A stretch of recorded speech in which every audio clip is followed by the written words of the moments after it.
How about naman po, ako hindi kami kasal sa kinakasama ko po. Magpapakasal pa lang po. I am DepEd employee po. Pwede po ba ako mag-file ng paternity leave? So paternity leave para po kapag nanganak si Mrs. ay ito po yung leave na gagamitin ng mga tatay para makabantay sa kanilang anak at sa asawa.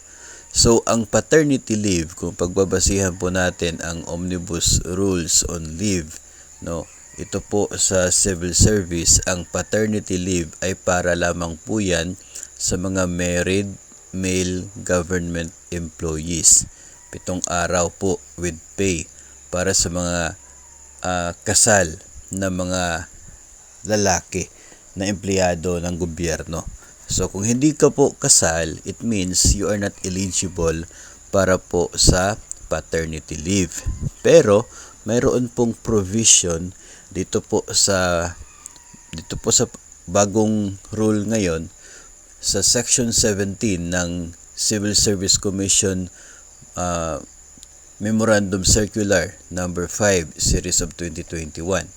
Mayroon pong allocation of maternity leave credits kung saan si Mrs. na nanganak pwedeng mag-allocate galing sa kanya pong maternity leave, babawasan ng up to 7 days para ma-avail ng child's father, whether or not she is married to him.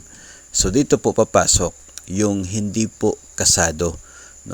Si Mr. na hindi po kasado, hindi siya eligible for the paternity leave kasi meron pong batas for the paternity leave. Yun pong Republic Act 8187, hindi po siya eligible doon.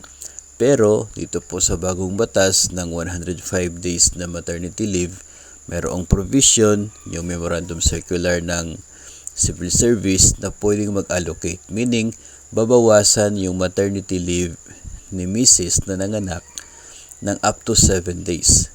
Kung nanganak po, 105 days yun. Pwedeng bawasan ng maximum na 7 days, so 98 na lamang yung kanyang ma-avail. Yung 7 days ibibigay sa tatay ng bata, kasal man sila o hindi. Yung 7 days ma-avail ng tatay ng bata, then yun yung gagamitin niya na parang paternity leave. Pero hindi po talaga siya paternity leave. Pero kung kasado kayo, eligible ka sa paternity leave, pwede pang magdagdag si Mrs. Babawasan lang yung kanyang leave. Pero kadalasan po sa atin, kapag mga normal po na sitwasyon, ay ibibigay na lang po yan kay Mrs. Sa kanya na lamang po yung 7 days. Para dagdag sa kanya pong pahinga doon po sa kanyang pagpanganak. So, yun po ang ating sagot base po dito sa tanong sa atin na hindi sila kasado at nanganak, yung kanyang kinakasama at DepEd teach employee siya. So, wala kang paternity leave pero sa maternity leave ni Mrs. ay pwedeng bawasan yung kanya pong maternity leave ng 7 days para maibigay sa iyo. Ang problema dito kung si Mrs. ay hindi po eligible for the maternity leave, meaning hindi siya empleyado.